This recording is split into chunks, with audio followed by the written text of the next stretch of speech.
My job as critiquing is if it's good or not did it wow me.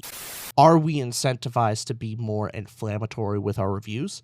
We are incentivized to. Yeah. But the other incentive, I would say the critic that you trust is more valuable. Don't touch Guy isn't...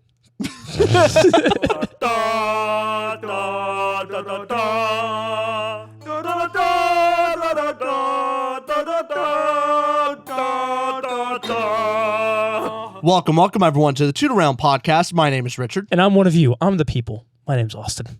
I'm not one of you. I'm the critic. And critics know best.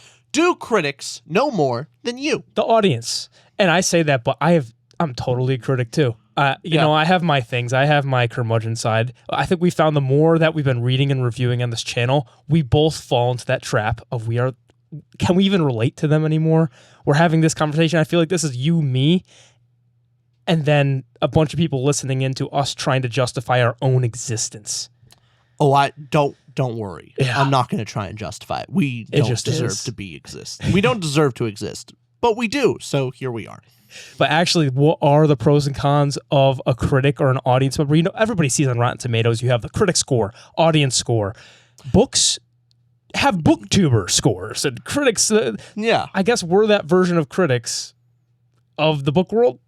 I guess so. Those magazines out there that review books, you put yourself in that camp, sure, right? Then there's also things like Hugo Award or New York Times bestseller. Like, there are other critics than just booktubers. But I would say up and coming for at least the fantasy sci-fi genre, a lot of newer readers, in the target demographic group are going to YouTube rather than the New York Times. Yeah. And then if you're an audience member who maybe you just read a lot of books and then post something on Goodreads and you have lots of reviews on there, does that what makes you a critic first? Generally a critic would be an authoritative opinion, and that authority comes from a lot of opinions. That about covers it. So if you read enough books and you post enough opinions about it, I guess you eventually become a critic. And if people pay enough attention to you to where your opinion is something people look to read a book or not, or maybe because it's a very loose definition, right? Sure. I'll stick with it loose. Of you have some type of sway over people or whether or not to buy a book or not. Okay, I like that. I like it. So you define ourselves in the critic category. Yeah, definitely. I think we have to be, right? But it does pain me to say that because when I go on Rotten Tomatoes, in general, I side with the audience score. Of I look at the critics on Rotten Tomatoes, go like, who are these nutcases?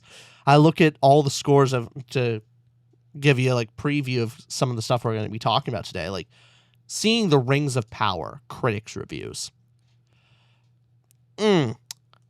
Makes me think, oh man, Amazon, where did all your marketing budget go to?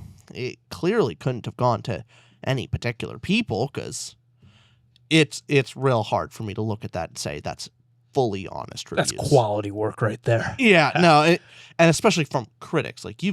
If you're a critic, you've seen a lot of stuff. That this isn't just, hey, bright lights razzle dazzle you, and maybe can Avatar, sways the masses because 3D, new, fresh, cool. Avatar the movie, not Avatar: The Last Airbender the show. Yes, the movie. You talk about that. That's the reason why it did well. The story and characters. The critics were like, what the hell was the main character's name? John? I think it's Jake. Is it Jake? Yes, Jake Sully. It's Jake Sully. Hey, look at that. We remember the name, so there's something. Big, because I think we've made fun of it enough to remember the name. Yeah. But no, it's stuff like that where the critics at least can see, hey, the story itself is not particularly good, but the technology is impressive. So, the fancy lights sprinkle, dangle the keys in front of you. Mm-hmm. That's what you would expect, that the critics can see through that stuff, and the audience is easily captured by special effects and big razzle-dazzle. Yeah. Well, Rings of Power is the opposite. A lot of razzle-dazzle, a lot of money put into that, and not a lot of substance. So I have a game to play later with you where I picked out the audience and critic scores from big movies, smaller movies, to see who you side with more, to see if that goes online. And also books that are controversial where critics love them, audience doesn't, or vice versa. Yeah. So I'll have a couple to give you, but to first go off of that whole, since we're defining ourselves as critics, what is even the advantage of this? What are the pros of going and seeing a critic's review when you go on to Rotten Tomatoes, you go seek an opinion? What's the pros? What are the pros?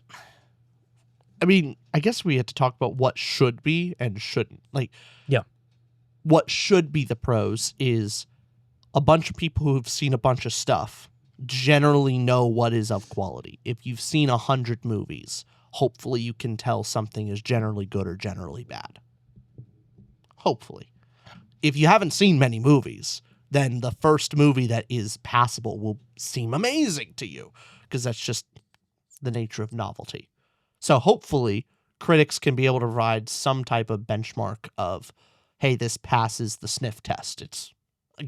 This is fresh. It's not rotten. It makes sense to me. It doesn't seem like that always works out, though. So that's where. Why do you think it doesn't always work out? Well, specifically with Rotten Tomatoes, they've gotten caught a couple times of manipulating their numbers due to a bunch of different aspects of freezing the audience member scores on, hey, we're getting review bombs, so we're stopping that. And then you see if there's some kind of cultural zeitgeist around a film, maybe critics, because they're public figures, are afraid to say their real opinion about it. So when you look at the critic score, you'll see, hey, this has a 100% critic score, but only has like 5 critics that are reviewing it. And it's a pretty big project. Something seems odd about that, where the difference between 100% fresh and, hey, 100 critics were reviewing this. That's very different than, hey, 100% fresh, 5 critics reviewed it. I think that's 2 points off of that. Something that maybe people don't know on to hear when we're reviewing a book. We will never take money to review a book. Ever. So we will never do that, because we're trying to keep some form of honesty here. Like we really do want to keep that authentic. The bigger we get, the harder it becomes from the view of the public of, oh, are we being honest or not? Because the bigger you get, the more influence, the more you're tied to different projects. So it's harder this is why authors won't go and shit on other authors and other books, because they have so much sway, so much influence, and doing so would be a detriment to the other author. And also, it's tough when you're trying to get into the industry to want to feel a part of it and be in the club. Yeah. So Chris Stuckman is a good example of this. Anybody who does or doesn't know, Chris Stuckman does movie reviews on YouTube. You guys can check out some stuff and some feedback and some response videos of people looking at Chris Stuckman. The quick version of the story is Chris Stuckman did reviews of movies, and he would do things he liked, he didn't like, and he would talk all the ranges of opinions. But over time, as he got bigger and as he started to want to make a film of his own, he stopped reviewing any movies he didn't like. Will only give praises to movies. Will only show like, hey, so if you see a video on his channel now, it's a movie he liked. That's what it gets to. And so a lot of that is the authenticity. If he's not just giving his full range of opinions, but at the same time, his thing is he's making a film. He kind of wants to be in there, doesn't want to throw shade at people. So you could see why he's doing it, but it totally loses the authenticity part of, okay, now he's no longer a reviewer first, filmmaker second. He's going for that now. He's putting himself of, I want to be filmmaker first. Yeah. And generally in any industry, you don't crap on your colleagues. Yeah. That's just generally not good form. Even if you think they're bad, unless they're actually harmful to the industry, you generally don't badmouth your colleagues. So there was a recent somewhat scandal, I guess. It's not really. That's hyperbole. There was a scandal. Get those like. There was a mild kerfuffle. Way to tone that down. Yeah. Yeah, I believe it is guy behind Pulp Fiction, Tarantino basically said that he didn't want to watch the Dune movies because he's like, hey, I'm not going to watch the new Dune movies. I'm tired of remakes. I'm just sick of it. Yeah. I'm not going to watch it. And, the director for the movie kind of clap back like, didn't even know. Yeah. Shut up, man. Like, what the fuck? What the fuck I didn't see this, did he? Yeah. And so it's just, it comes off pretty poorly. Whereas you'd expect someone like Tarantino just like, dude, don't crap on another person's project, especially something he hasn't even seen, but he's just saying, like, I'm not going to go see it. Like, that kind of influences. He's trying to influence people not to see it. Now, you could argue he's saying that well after the movie's been released, so he's not... and a success, yeah. And a success. Like, he's not affecting this because Dune's already out. Got it. It'd be one thing if opening, like, the week before opening night, he comes out like, I refuse to watch Dune. Maybe that does have an influence.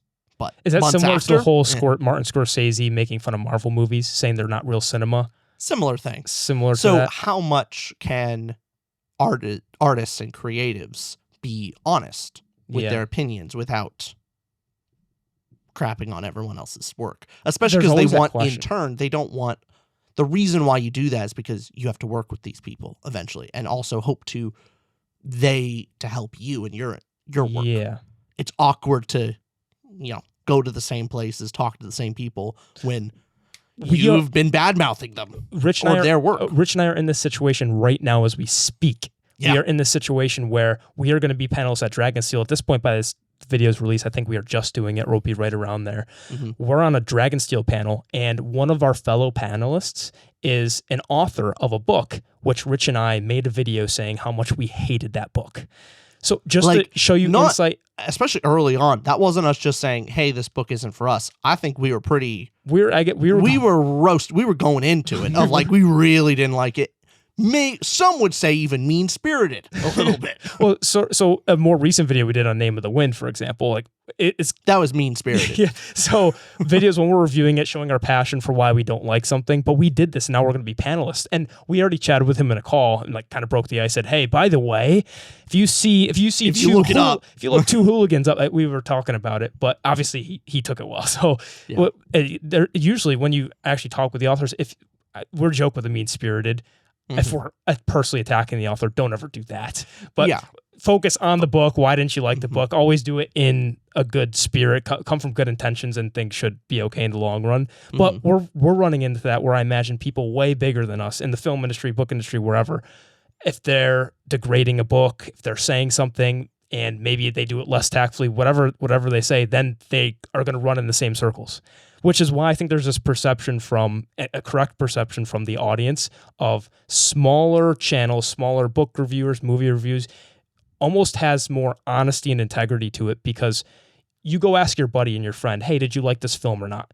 They're 100% going to give you their honest opinion. They're not posting it online. They're saying, I liked the movie. I didn't like the movie. There's no reason I liked not the book. to lie. What would be the ulterior motive to say otherwise? And then now that we're in this position, I actually don't even to say that people lie in this position. I think is it even going a step too far. I think very few people lie about their opinions, but because of the position that they're in and the industry, the pressure to maybe curtail your opinion, it affects you in more subtle ways. I'll give a more recent example with both Rings of Power and the Wheel of Time show. They had opening week, so especially for Rings of Power, the opening weekend, the opening night, they had this whole event. Amazon put on this whole thing where they invited a bunch of people out. It was it was a Lord of the Rings inspired dinner. There was giveaways, goodie bags. They were putting this really huge event. I think it was a couple days. They got to talk with the actors, the directors, all this hubble up, and then you get to watch the stuff. After being put in an environment where you are so pampered and so enthusiastic, you're surrounded by people that are excited for this project, and then you see the show, like, I imagine your opinion's going to be influenced by everything surrounding that. And does that make them liars? No.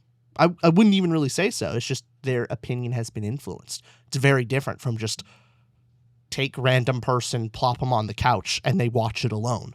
Nothing influences them. Yeah, they'll probably give a very neutral take. There's a way bit more bias involved. Exactly. So, are they lying? No, I don't think so, but definitely biased. And But how much can you some lies are that? the lies you tell yourself, because Sure. you can kind of do some mental gymnastics in your head, like, oh, I know met the actors, I know the work that went into this. How can I be upset when I know all? I guess the more you learn about it too, goes, okay, this is way bigger than me, and just sitting down and watching the TV show or reading the book. We go, oh, look at this 200,000 page book that I'm now complaining about because I don't like it. Whereas you look at Patrick Ruffus, who spent 7 years on that, an additional 7 years to actually get it done. Like, we're just reading it in 2-day span, what took somebody years and years and years. So I guess you get a little bit influenced to, oh, I know the work that went into it. Also, something in your mind saying, I don't want to be rude because I want to be invited back to this kind of stuff. How much are you have hope for, hey, I don't want to kill it in the water. Like, maybe it'll get better. Give it a chance. Yeah. Now, when I watched The Wheel of Time, I had some hope. Yeah. When I watched, I think, at least 6 episodes of, like, I'm not enjoying this, but, like, maybe it'll get better. And I had that hope all the way to the end. I imagine a lot of people were kind of at that point of, this is my favorite series ever. Do I really want to, like, write it off episode 1? No. Gotta give it a chance. Take someone like Sanderson's been fairly open about his opinion of, like, didn't really like the direction the Wheel of Time show went, and he gave his 2 cents. He does it so tactfully, though. He did very tactfully. But can you imagine him? Like, he finished the Wheel of Time, one of his favorite series. Mm-hmm. He's put so much work into it, and now one of his favorite series, something he's worked on, gets to go to, the big little screen, whatever you call it. The screen. The screen. Yeah. Can you imagine the pressure of, like, do I really want to just crap all over this and, like, with the hope that, hey, maybe he'll get better in season 2? Like, why should he wants it to succeed? Yeah. And giving an overtly negative opinion on it probably is not going to help it succeed. Though maybe it doesn't need it. Maybe for something to pivot, you need to be able to provide negative feedback, which, side tangent of why TV is generally bad now, because we've lost the 24-episode season week to week. And the idea of shows being able to write on demand and, like, the first 6 episodes, 10 episodes, 12 episodes come out and you get user feedback actively. Like, look at Friends, look at Seinfeld, all these different great shows. The beginning, the writers changed. They took active feedback and, like, altered things. Okay, oh, no one likes this character. Okay, let's change him. Let's alter it. By the end, like, 2nd, 3rd season, or even halfway through season 1, suddenly so much better. You can't do that now. Like, Rings of Power was written and done by the time 1st episode dropped. It was completed. And they were already working on season 2. Already writing stuff. Like, where is their time? Where's the negative criticism feedback? On that negative criticism, though, that can also be true. So we're kind of talking about one scenario right now where the critics are being overly enthusiastic about something, and something that is bad, something that's generally not good, but people saying, oh, it's good because they're omitting it, or there's some other reasons where the reviewer is biased. The reverse can be true, which, I mean, we've been accused of here as well, where when we give a negative review, this happened a little bit recently because of my thoughts on Last Argument of Kings, and Name of the Wind came out and just finished another book I don't like. So, I mean, because there's also, the audience is also thinking, hey, we're trying to get views right now. So are we influenced to have a controversial or contrarian take so that, oh, look, this is the reviewers that are shitting on another book that are saying, oh, I don't like this as well, because you see, we hate Name of the Wind in the title. We're going like, okay, well, first off, it is our genuine thoughts, but we'll get into that. But I see from the audience's point of view of, okay, now there's almost as much of a bias and influence to hate on a book that others like, because that will draw clicks, that will draw views, that will draw more audience members.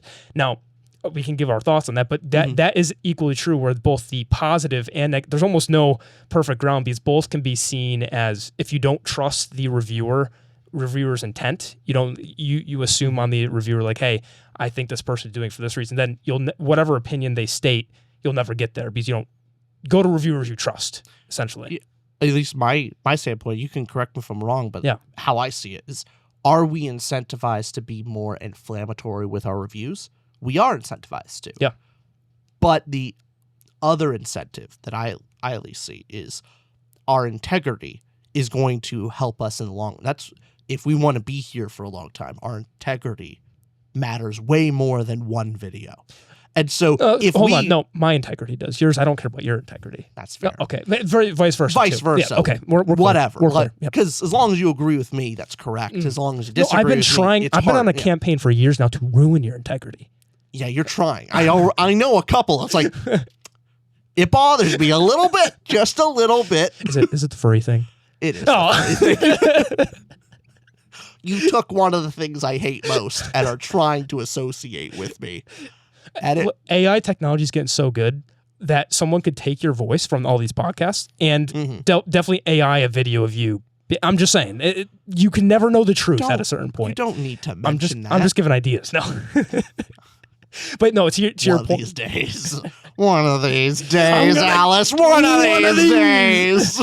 But to your point, yes, we are incentivized to keep our integrity. But in addition to that, is we do a variety of stuff. We try and do topic videos, and for the topic videos, we definitely try like, hey, what's going to be more interesting? Like that kind of stuff. If we have a lukewarm opinion on something. Yeah, okay. Maybe we don't need to talk about that. We'll talk about it in passing, but we won't make a whole video about it. Yeah. That's where we focus trying to make YouTube-friendly stuff. Where at the books, we take it or leave it. Like our Dungeon Crawler Carl stuff. It's like, we know it's not going to do well, but I think it does well to our credibility of, hey, it's stuff we like. We know it's not going to do well on YouTube, but cool. It's stuff we like. I think that generally viewers will appreciate, hey, look, they're doing book reviews, whether or not it does well for them monetarily or not for views. Like we're just generally going to release stuff when we both read a book. We're going to do a review about it. Talk about it. Yeah. Whether or not it's exciting or not. Like and think about Kings of the Wild, where we both had kind of like, it's fine. It's a fine book. Like we didn't give it high praise. We didn't crap on the book either. But we released the review anyway. Like pretty mid. It would be much more sensational. It would be much more YouTube friendly. You know, if one of us was like, "Oh, the book sucks," or "Oh, the book was amazing." Neutral. Book 2 of Mistborn. We're like, it's okay.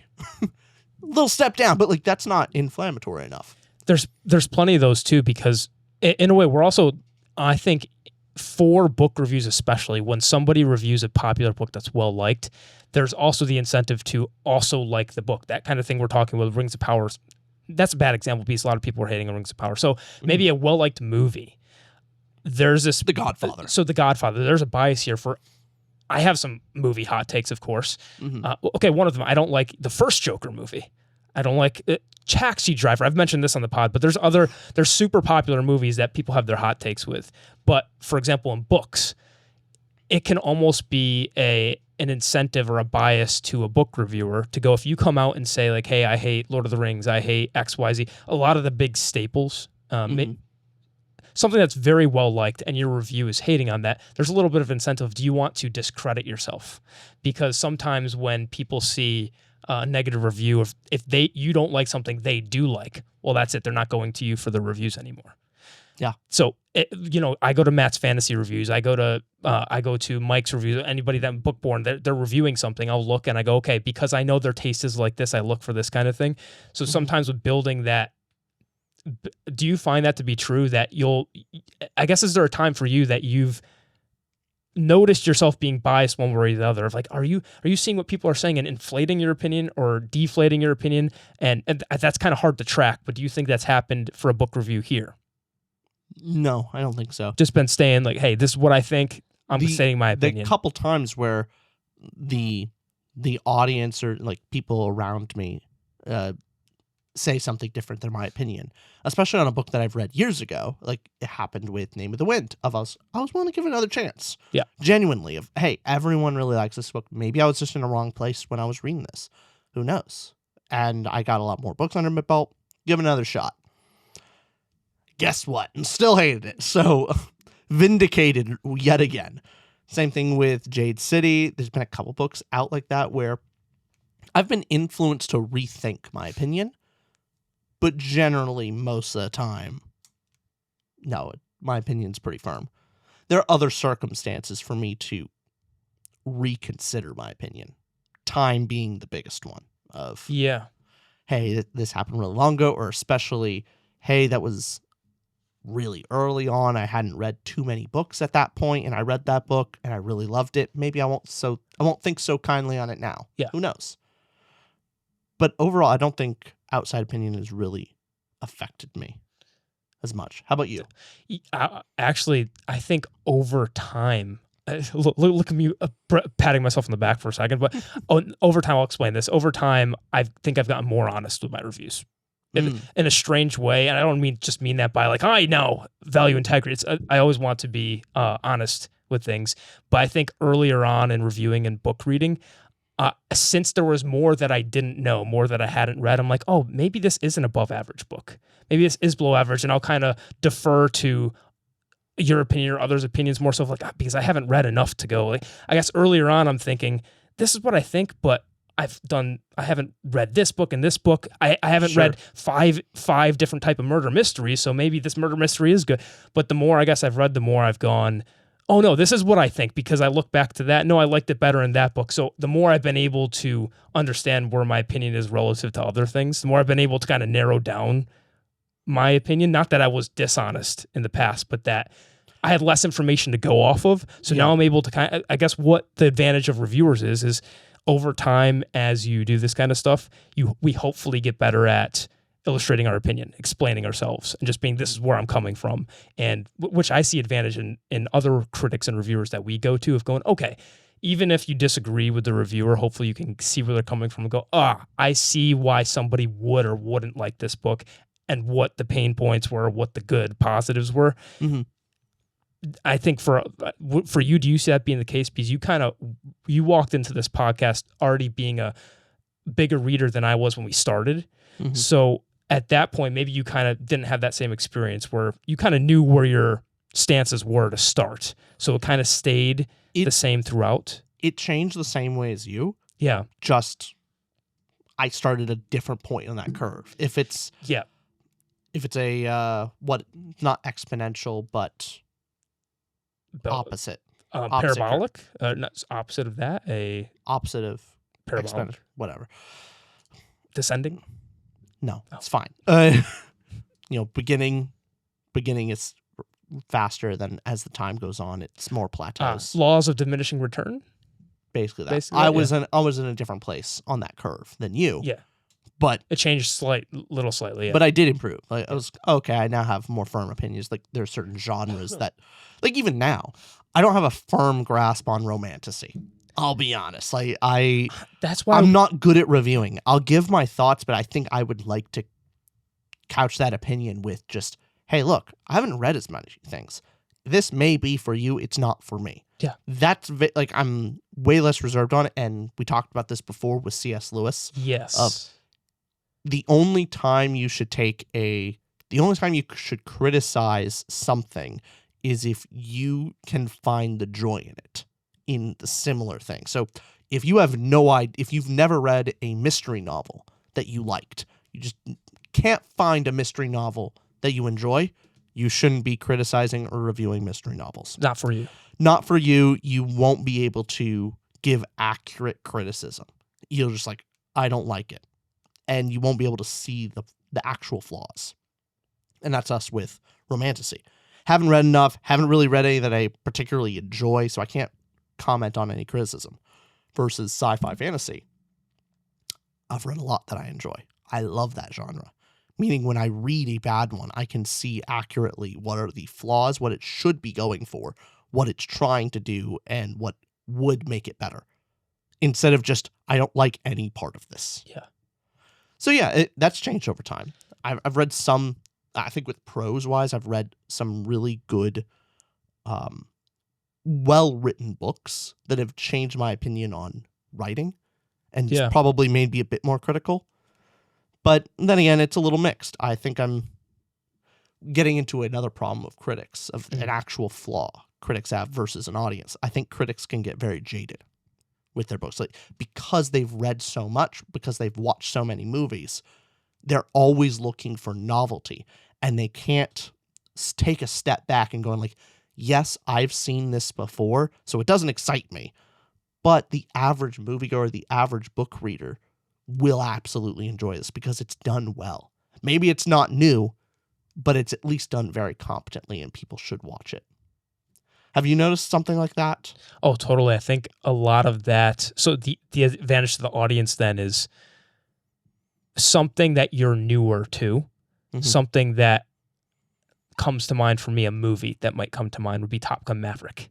Sure. Yeah. Top Gun Maverick, kick-ass movie. Kick-ass. I think both critics and audiences both love it, but it's never going to win an Oscar. Yeah. It's never going to win from the critics of critics. It's never going to get that kind of a applaud because it's not novel enough. It's paint by the numbers perfectly. It's such a fun movie that, sure, I've seen plots like that, but to be able to enjoy that, which I guess how jaded can you be to not enjoy Top Gun Maverick, you know? Yeah. Look at another movie, Gladiator. Simple, formulaic, but I love it. It's so awesome. So I could see that being the case for...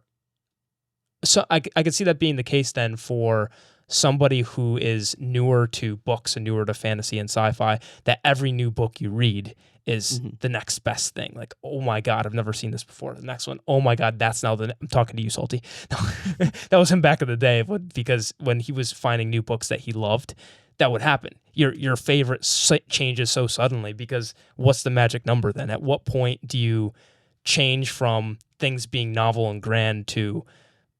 At what point have you seen everything? How long does it take in a genre? How long does it take for you to become that jaded critic? I think I've certainly changed a little bit. Yeah. I've noticed myself becoming more jaded on some issues, and I've deliberately toned it back. I try and think of, hey, my job as critiquing is if it's good or not did it wow me. Yeah. A trope may not particularly blow me out of the water when I read it, but I need to take myself out of it a little bit and go, was it done well? If I have never seen this trope before, would it have worked well for me? Right. Would it work well for someone else? That's kind of how I have to judge it in some categories, like prose wise. That's how I've changed. Is I can't judge everything to Lonesome Dove standard. I can't judge everything to, like, Hyperion or something. Tolkien. I can't do that. That's not fair to anyone involved and ultimately not very helpful. What is good? What's kind of the average? What are the things that people need to understand from it? Does it pass? Actually, I don't know about you, but for my kind of thinking to just stories in general, I've become... my 5 stars, the books I love, I kind of become more hyper in love with them. And when I find something I love, I get more fervor behind it because I guess with the more of the spectrum of knowing how the things that exist. And then when a book really gets you and it impresses you, and maybe it's novel, maybe it's not, but it just impresses you. Like, oh my God, I haven't seen this before. You get that kind of childlike wonder. But you've read so much and you still get that wonder. That's when you get those just explosive, holy shit, just changed my life kind of book. And for me, it like hits the extreme. I think of maybe when are the critics right about something that is novel and is so, wow, look at how impressive this film is. Look how impressive this book is. But the audience goes, what do you mean? That's weird. That's weird and confused. What the hell is that? Basically, Rich and I would watch the Oscar films each year because we're like, why don't we do this? This could be... Yeah, we've always been the kind of, the Oscars don't get it right. What are they doing? But then we watched the nominated ones. We really like Triangle of Sadness. We loved that movie. The critics and audiences do not rate it high enough. I watched so many reviews of it was hilarious seeing like the one side of the aisle going like, it's communist propaganda. And then the other side going like, it's capitalist propaganda. And then me going like, you're both idiots. It's propaganda against hierarchy. It's about hierarchy. There's hierarchy in social class. There's also hierarchy in financial systems. There's different types of hierarchy. Survival. It's wonderful. It's a 5-star, 6-star movie. It is so good. Incredible. How do hierarchies work within the gender spectrum? Pretty versus ugly class. Rich versus poor, survival, or like, talent versus, hacks. Us. It's so amazing. Fantastic movie. Yeah. But anyway, it was enjoyable. But the thing is that because I could see people looking at it going, what the hell is this kind of social commentary bullshit? Like, what is this? But we loved it.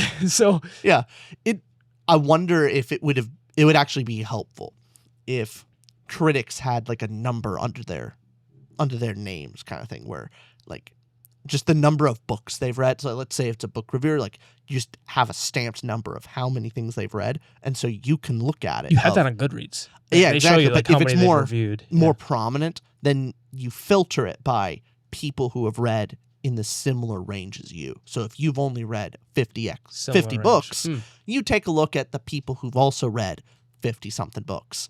Maybe that's more accurate to whether will you like it or not versus someone who's read 2,000 books. It's like, are they going to give your book a chance? Maybe not. Yeah. Versus you would probably enjoy it still.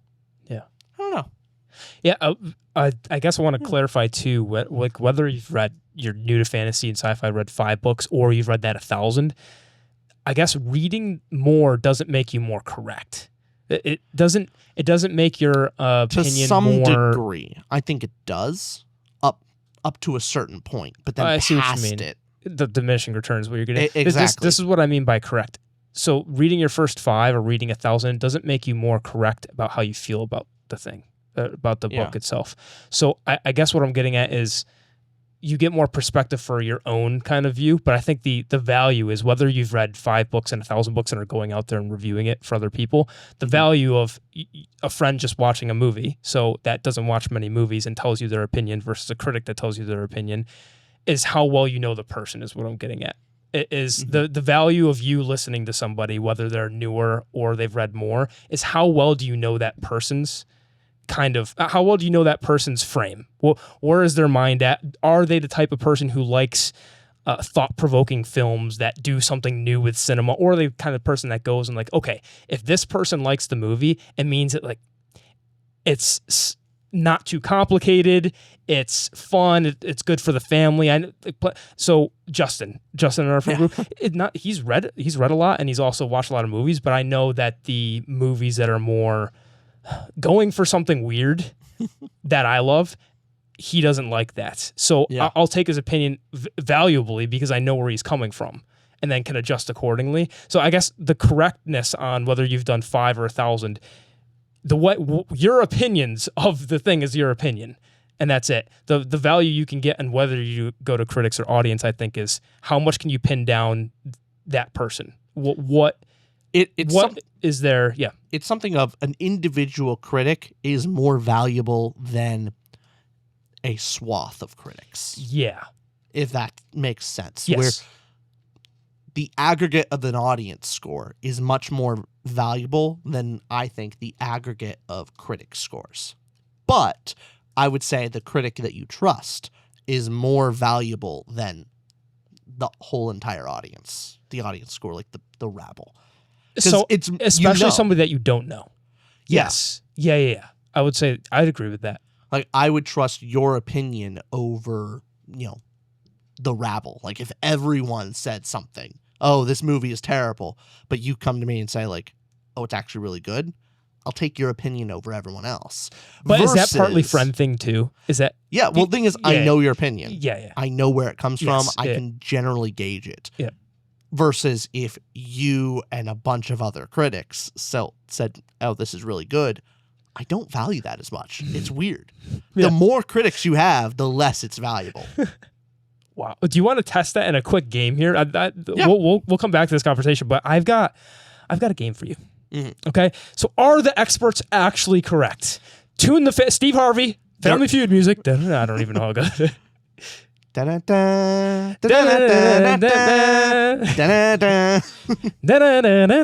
Okay, so I have a game for you where I have both movie and book examples. So movies first.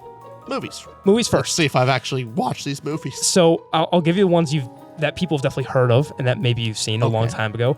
So here's the game. So I'm going to say the movie, and you have to guess if the critics or the audience rated it higher. All of these, it's a drastic difference. It's 20, 30, 40 point gaps. You have to guess who rated it higher, and then say who's correct. Got it. Okay? So first movie, Spy Kids.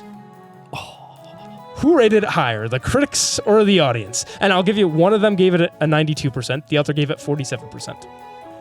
I feel like you're giving me a red herring, but I mean, I'm going to go with the obvious one of audience rates it much higher than the critics. And in this case, the audience is 100% correct. I could not believe my eyes when I clicked on. I want to double check that my numbers are correct here, just because I couldn't believe this when I saw it. I'm double checking right now because are my notes wrong? Nope, it's not. 92% was given by the critics. The critics think, I knew you're trying to trick me. The critics think Spy Kid's a masterpiece. Yeah, it's amazing. It's fun. And the audience has not woken up yet. No, they're not. So that makes me feel so vindicated. The unwashed masses are so wrong.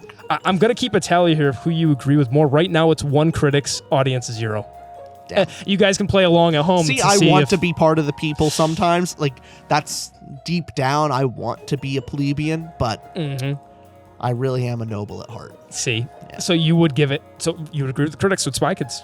Oh, yeah, 100%. Have you seen Uncut Gems? I just had that there. I haven't yet. Okay, then I won't mention that one. Okay, Joker, the film Joker. Okay. Critics or audience, who gave it higher for Joker? Audience gave it higher. They did give it higher. And you'd agree with the audience? I'd agree. I think it's a good movie. So you are 1-1 with critics and audience. And the difference, there was 68% critics, 89% for audience, which I was surprised to see. I thought the critics would really like that. No.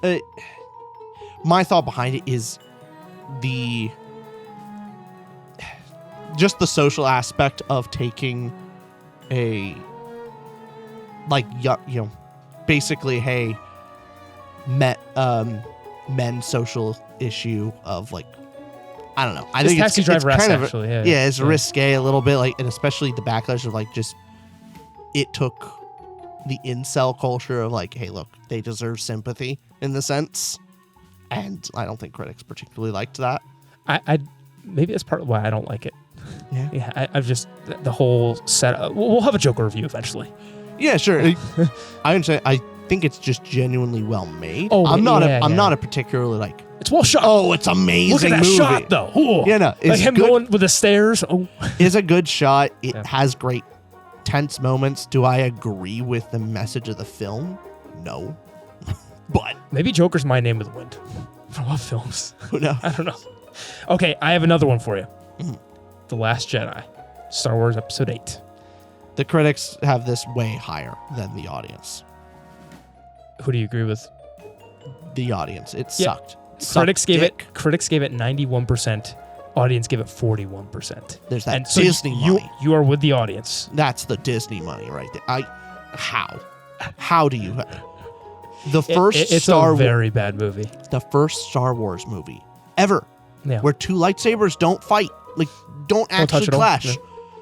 No, it's unacceptable. Unacceptable. There's a lot more flaws in the movie. I like that. That's the first one you mentioned. That's the first one. I like that. No. I respect that. The fact that the prequels are bad movies. They're bad movies. Yep. But they have some cool lightsaber duels is the redeeming quality. Phantom Menace did have a cool, but other than the all of them had cool lightsaber duels, meaning, like, it at least was somewhat worth the ticket price.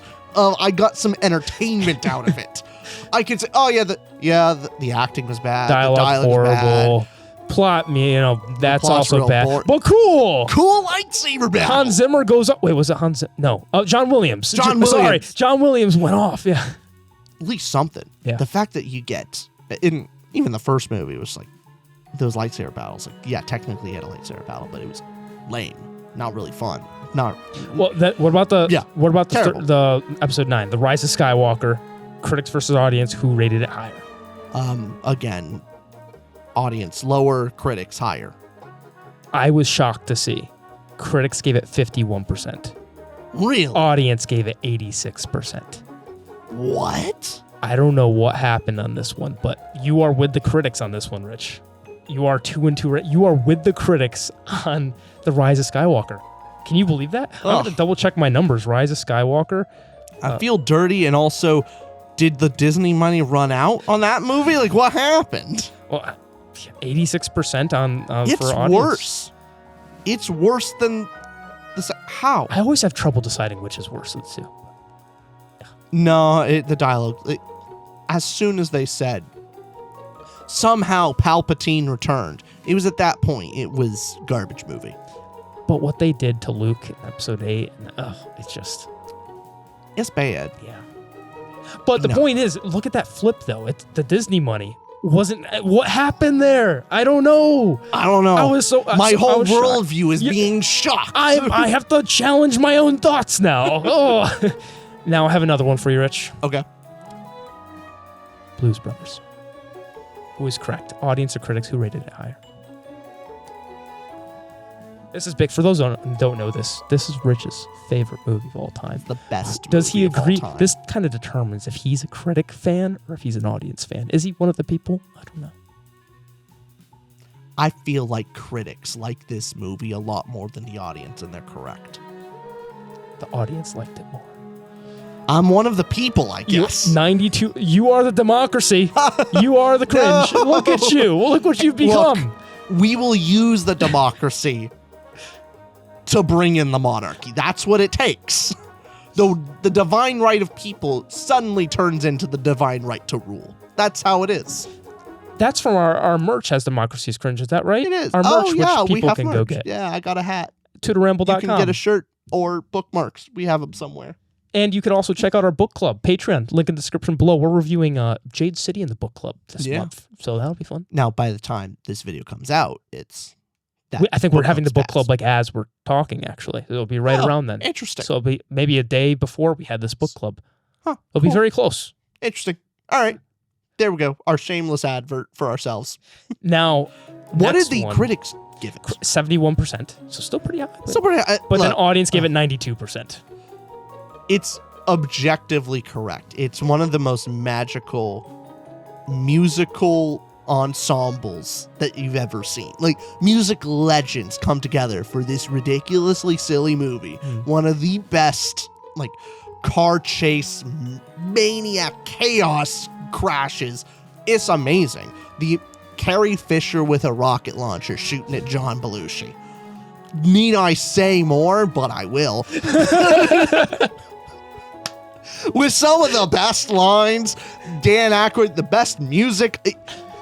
From scene to scene is cinematic masterpiece. Yeah. It's brilliant. It's a brilliant movie. Every music. I can't gush about this movie enough, and I don't want to derail it too much, but it is objectively perfect movie. Better than Citizen Kane? Yes. Better than 12 Angry Men? 12 Angry Men? Yes. It's better than all of them. Lord of the Rings? Yeah. It's better. The books?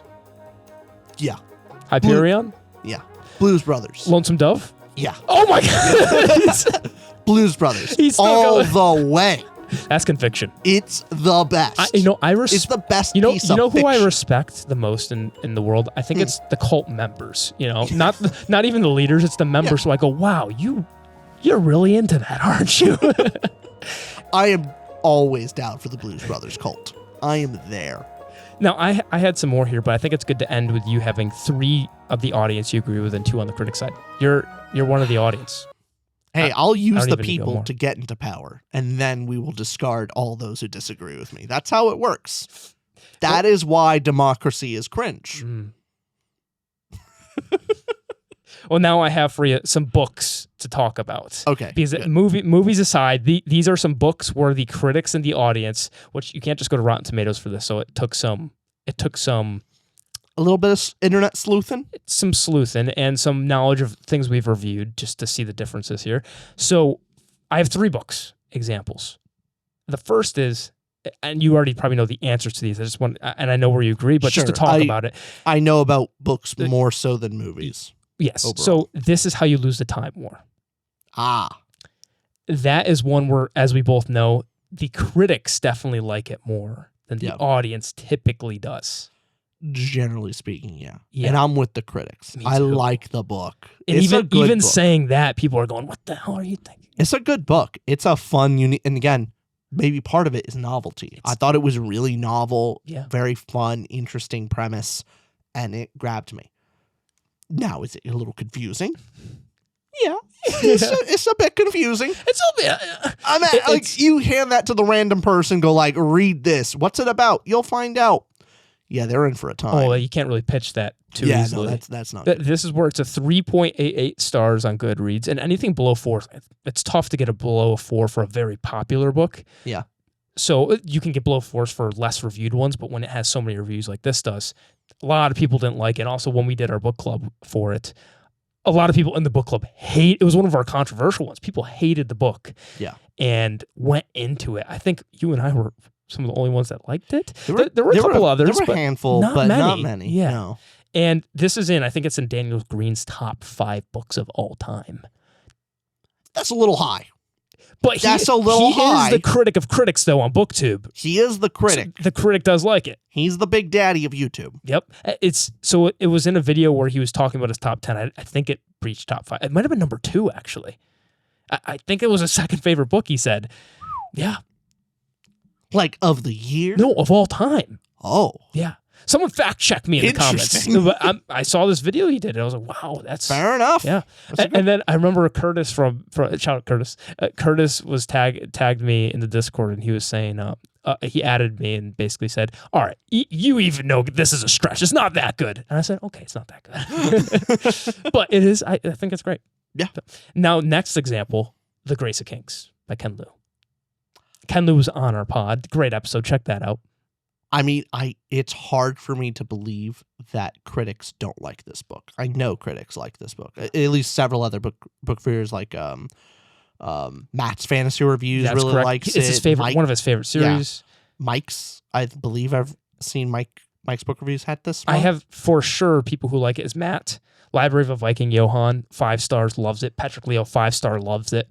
So the critics I'm using are book reviewers in the fantasy sci-fi genre. Also love this book. Yeah. And we also love the book. It's a great book, yeah. It's a great book. Not the best of great. Still great. And 3.79 stars on Goodreads. Pretty low, very low. Very low for Goodreads. A lot of people did not connect with this one. And it is written very much like bless you. It's very much written like a parable of sorts as well. It's kind of, I describe it as biblical.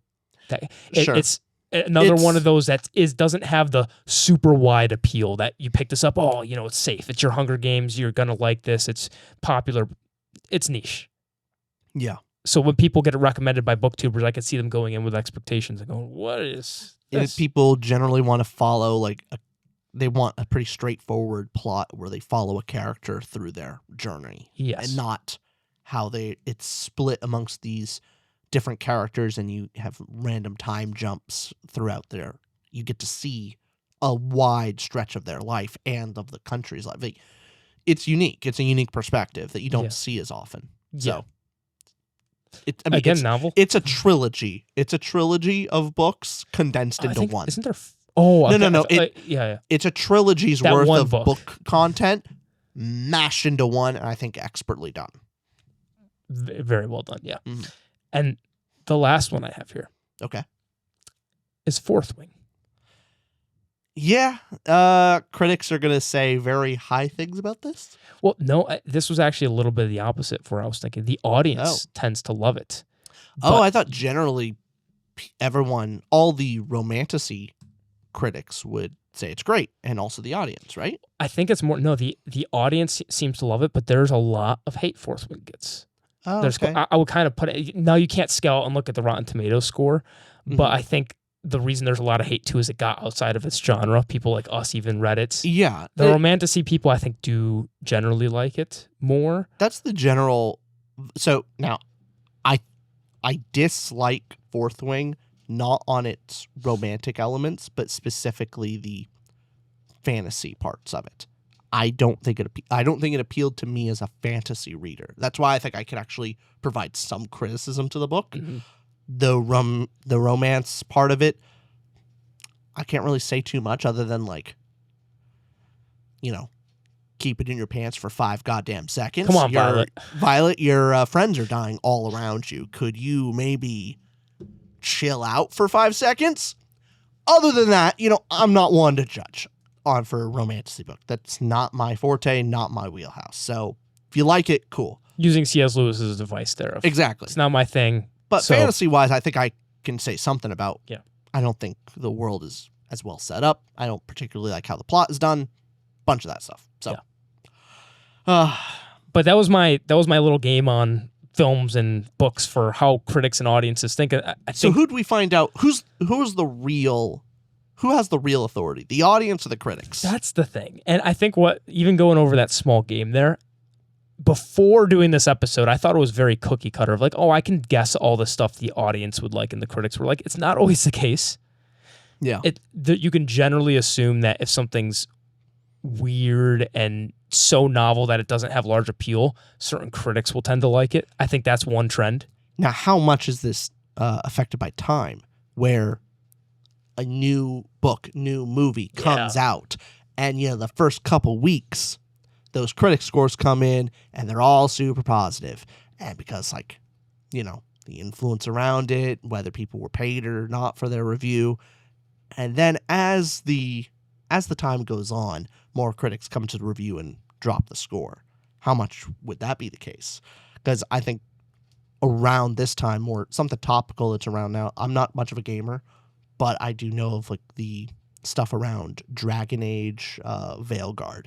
Okay. It's a video game coming around. Basically, the weird thing is IGN gave it a 9 out of 10, which is a very high score for IGN. IGN notoriously gives everything like a 7.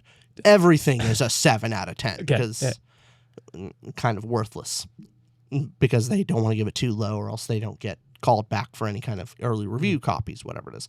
Anyway, they gave it 9 out of 10. Awesome game, apparently. Fantastic. And most people are going, all right, really? There's some problems with this game. And they release more stuff afterward, saying hey, it has all these flaws and there's some good positive elements to it, but they were far more critical in their later opinions, like a week or two afterward. And people are going, IGN, you gave this a 9 out of 10. This is your review with all this criticism. You're giving it a 9 out of 10. What the hell? Why did they do that? Cultural things is all I'll get into. So, but people, there's argument of cultural pressure, and also, who knows, maybe monetary pressure, or big studio. How much do they want to? So, audience in a way influenced the reviewer. In that it's case. Possible. It's possible that the audience influenced IGN to maybe update their review so they don't lose as much credibility. I don't know, but that's a more topical thing of that. Those kind of critic reviews are going to be more common as soon as the game's released. They're going to be super positive. And as time goes on, where it doesn't matter as much, then critics can maybe come out of the woodwork and give their honest opinion. I've seen that happen. That's happened with movies like Apocalypse Now. I think a little bit with 2001: A Space Odyssey, where afterwards critics look back and go, "No, that's a masterpiece." Mm-hmm. Or Blade Runner, when it was initially released in theaters, there were some issues because there was a couple different versions of the movie coming out, but over time, people looked at it as a sci-fi classic, a masterpiece. So sometimes over time, people can look back and go, "Wow, we were way too harsh with that," and end up being positive. So, yeah. Has that happened with books? Do you have a Black Adam? But that's not a book. Sorry. I was thinking other examples of early reviews came in. Hey, it's pretty great because of X, Y, and Z. And then we were the number one haters. Oh, early on. I saw Dwayne The Rock Johnson. I said, that's not for me. We know it sucks. To be honest, though, as much as I make fun of, he's always The Rock in every single movie he does. Seems like a funny guy. Yeah. Seems like a nice enough person. Yeah. It's just the roles. I'm like, I don't want to see him in an adaptation of a fantasy book. It's not even that he does a particularly terrible job. It's just the movies that he's in are not good movies. Yeah. Typically. Is that his fault for picking bad movies? Maybe. But those movies typically have the huge budgets. I don't blame him. Yeah, fair enough. What did we answer? The Rock is out here for The Rock. Okay, so you have 3 options when you're looking for. You have the audience, critics, and The Rock. And who do you go for? The Rock is honestly a much better barometer of whether something's of quality or not. He's a great quality barometer. If he's in a project, 9 times out of 10 sucks. Now, if I see Jumanji was good. That was good. It was the fun. One time. Just because you had your Karen McGillan in it. Oh, she made up for a lot of The Rock. the scales balanced out. Now, when you see somebody's a part of a project, how do you know, okay, that slaps, that's 10 out of 10? Don't touch me. Guy isn't... the guy... What guy? Ryan something. Oh my God. Not Seacrest. Oh my... not Reynolds. Not Reynolds. Oh my God. The guy. Ryan... Jesus, he's my favorite guy. Barbie, yeah. He's Ken. Barbie, he's Ken. Ryan Gosling. That's it. Okay. If Ryan Gosling's in something, he's awesome. Exception. I did watch The Gray Man because Ryan Gosling's in it. Is it not good? It's real bad. Don't break my heart. It's one of the worst movies I've ever seen. Okay. Well, like, no, ignore that. Ignore that. Objectively, that's so sad. Abysmal. That's so sad. It's one of the worst things that's possible. Even if he's... sometimes if he's in a bad movie, he'll make it good. Part. Was he the best part of The Gray Man? He's the best part of it. That's all I ask. Because he's the best part of an awful, awful movie. You watch La La Land, that charming, fun... I love him. And Barbie, Ken was the best. Ken's always... steal it. Let's go, Ken. Oh, it's hilarious. He's so funny. Sublime! he's awesome. Yeah, so... Ryan Gosling's the correct He's answer. my... Like, okay. So you have Rock on one end, Ryan Gosling on the other. Then you have critics like us and the audience in the middle. And what did we come to a conclusion here? Who should you go to? How does this all work? Who's right, the critics or the audience? Like every discussion, it depends. We got you again. We pulled you in for the discussion to get to a, I don't know. It depends. I think the one thing we learned here, I guess some self-reflection, is being, I guess we were talking about this more out loud now. So being aware that the bigger we get, the more we can get biased to wanting to fit in or wanting to, as we interact with more of these authors and so forth, to still keep it as honest as possible. And I think the way we do that is one, reviewing the small books. Like Dungeon Crawlers never do good on this channel, book 6, something like that. So just continuing to review the books that don't get the clicks.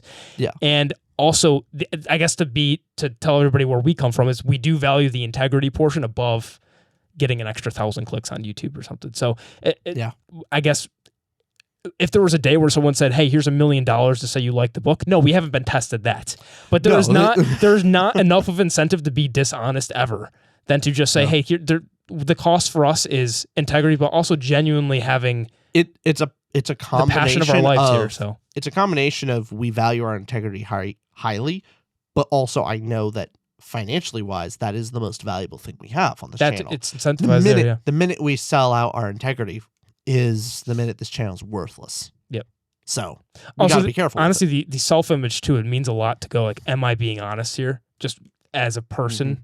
So there, but that's something we've learned today. Yes. What did we learn? We could teach. We could dictate to people. Yeah. Is a critic's authority is only valid if you give it that authority. Yeah.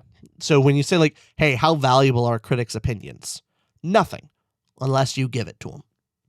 Basically, same thing with some audiences too. Yeah. If you value their opinion, then they're a valid critic. If you don't value their opinion, then they're just one of the rabble. That's all they are. Right. Because someone could say a statement and it can come from a different mouth, and you'll go, "Oh, I agree with that," but then somebody says it that you don't agree with or don't like, and you could just disregard it. Yeah. So I guess, valuing the who's actually uttering it, and then besides that, what are they actually saying? Are they saying Wheel of Time sucks? Trust that person. Trust that person with your life. Yeah, discount them. Trust them. Trust them. That kind of person would also say something like Red Rising is a literary masterpiece. Trust that person. Ugh, trust terrible. That person. I trust you. Okay. Guess what? I'm not doing that. You know what? I kissed the camera. Sanderson. Yeah. Sanderson loves the Wheel of Time. Loves it. Loves it more than anything. Don't ever meet your heroes, because sometimes your heroes have flaws. That's what I recognize. Is he's 99.9% God Emperor Brandon Sanderson. No one can ever be 100%. You know. Yeah. In my case, he's 100% on the ball. Damn you. I'm more of a Sanderson fan, I guess. He got me. That just means, I'm standing Sanderson more than you. Let me think of something you disagree with him on. It's tough. I don't think you actually do you? Yeah, we're pretty in line. Yeah, you are pretty in line. Mm-hmm. Damn it. You know what? Here's where I'd be in line. I bet you the books I'd like the most would be the ones where Sanderson because I heard the finale's the best because Robert Jordan, as he wrote it, saved a lot of the payoff for boom, big conclusion in the end. To be fair, I'm kind of with you. Some of my favorite moments are in the end. Like Sanderson did a honestly, that's job. Because of Robert Jordan though, because Sanderson could have written it. So it's but still, my favorite books are arguably like book 4 is one of my favorite books, and you read it, thought it was crap. So that's what I knew it wasn't for me. No, like book 9 and 10, I really enjoyed. Like 10 was amazing. Book 9 was great. So like, I liked a lot of Robert Jordan stuff, and Sanderson also just did a kick-ass job. So what's your plea to the people? Should they trust you? I don't really care if they do at that point. You're right. That's the thing. You can, I was looking out there. You can listen to my opinion if you like. I was reaching. I was valuing the person behind the camera for a second there. I just wow. Why did I do that? I don't care. Oh my goodness. I almost tricked myself. Thing. If they agree with me, that means they're right. If they disagree with me, why do I care about some random person being wrong about things? So as you learned here, if you're going to go trust Richard's opinion here, just know he doesn't care about you. Yeah, to be honest, I don't care. The honest part below that, though, is when we get comments on book reviews and book club, all that stuff actually does help for opinions and like. It's fun. It's actually fun because as much as we joke with that stuff, it would not be comments and feedback is enjoyable, but it's not something like I'm going to like if someone disagrees with me, I'm gonna rack my like no. No, but there's been comments that have like disagreed with the reviews and goes, that changed the way I think, or at least looked at it. So there's plenty of that. And that's why a big part of us doing BookTube in the first place was not just talking at each other, what we think. The extra thing is there is a third person here. Yeah. There's a third person involved. And feel that parasocial strained relationship. It was so much fun reading the comments of all of you guys. Surprisingly, a lot of you guys agreeing with Austin that you didn't like book 3 of the first Law trilogy. Was there a lot? I felt like it was... It was a lot. It was... There was more than I expected. More than I expected, too. It was more so 80-20, maybe 75-25. Yeah. But I enjoyed those comments. It was great. It was fun I got to read. be on the correct side of history in that video. It's always enjoyable. I was shocked that it wasn't 95% hate on me. More so, it was only 80%. Yeah. I was happy with that. I was going, you know what? Nice. Yeah. There is some... Maybe there was some value in showing... I guess they just needed a spokesperson. There are not many videos out there crapping on or saying that The Last Harrogate Kings is a bad book. Not many. I didn't say it was a bad book. Our scale, it's disappointing.